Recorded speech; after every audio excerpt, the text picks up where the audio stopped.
Mesdames et messieurs, bonjour, je suis ravi d'être avec vous aujourd'hui pour un nouveau pronostic NetKT+, que se donnera ce vendredi 26 avril 2024 sur l'hippodrome de Paris-Vincennes. C'est le prix Huberta, 20h15 pour les départs, c'est la 8e course, c'est la Réunion 1, 59 000 euros d'allocation, il y aura 16 partants pour des 16 à 11 ans n'ayant pas gagné 245 000 euros. Voilà pour ce quintet plus, ou le The 5 pour ceux qui jouent sur The Turf.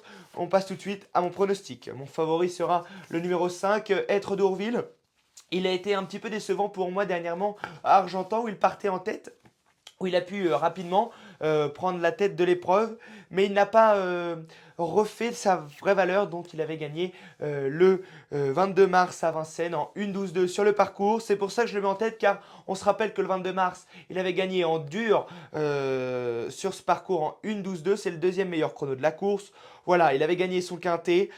C'est son record, ce 1-12-2. Il part en tête, c'est un cheval dur. L'entourage est confiant. J'ai pas grand chose à dire, à part qu'il m'a déçu dernièrement. Ce n'est pas un cheval régulier, mais je crois qu'aujourd'hui, en partant en tête, il aime bien dominer l'épreuve, dominer les épreuves auxquelles il participe. Pour moi, c'est une base pour ce quintet plus. J'enchaîne avec le 14, Olerolov, qu'il fait une rentrée réellement, mais il court bien sur sa fraîcheur d'après son entourage.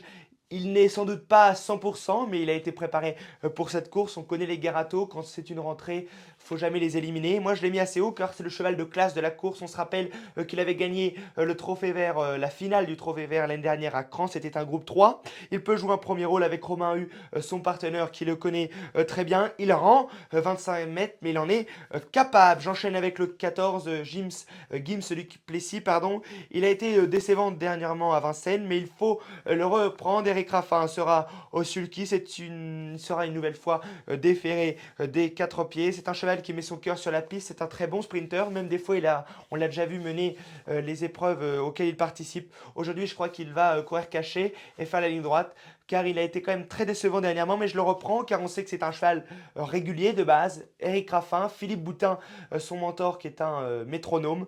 Voilà, c'est pour ça que je l'ai mis en troisième position. J'enchaîne avec Gogo des Malboro, c'est un petit peu mon outsider de la course. Sur son avant-dernière sortie sur le parcours en 1-12-4, il a une chance régulière où il finissait quatrième, où il était seulement dévancé par des I, donc des chevaux de 5 ans, des 6 ans, pardon, excusez-moi, oui c'est vrai, on est sur la nouvelle année. Donc voilà, il part en tête avec David Thomain qui le connaît bien. Ce n'est pas un gagnant, mais c'est un possible placé. Ce n'est pas forcément un cheval, je vais vous dire, qui va gagner cette course, mais je l'aime bien, ce Gogo des Malboro. J'enchaîne avec le 9, Auve Pauvontier. Ce protégé de Fabrice Soulois possède d'évidents moyens, mais il est un peu délicat.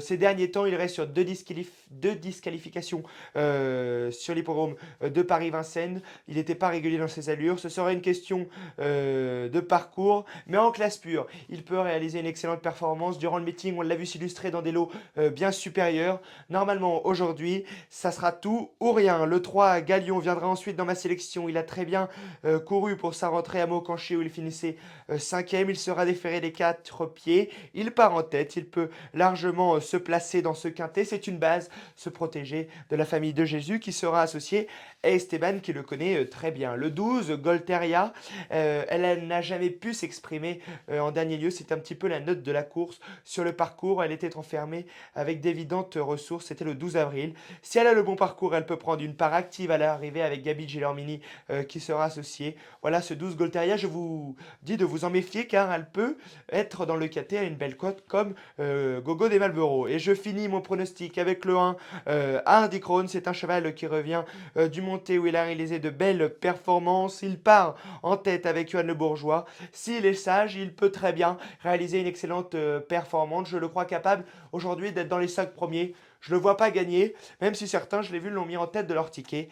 Moi, je pense c'est impossible, 4-5e. Il revient du monté. On sait que ça fait souvent du bien aux chevaux. Voilà pour ce numéro 1. Hardy Krone qui sera associé à Johan Le Bourgeois pour l'entraînement de Dominique Lochneux. Maintenant, je vous le fais en chiffres. Mon pronostic, le 5, Être d'Auville devant le 14, Olerolov devant le 14, Gims Duplessis, devant Gogo des Malboro, devant le 9, Off Convotier, devant le 3, Galion, devant le 12, Golteria et le numéro 1, Hardy Krone. Voilà mesdames et messieurs, j'espère que cette vidéo du Quintet Plus du 26 avril 2024 vous aura plu. C'est le prix Huberta. N'hésitez pas à vous abonner, à liker et à partager cette vidéo si elle vous a plu. Je vous dis bonne chance à tous.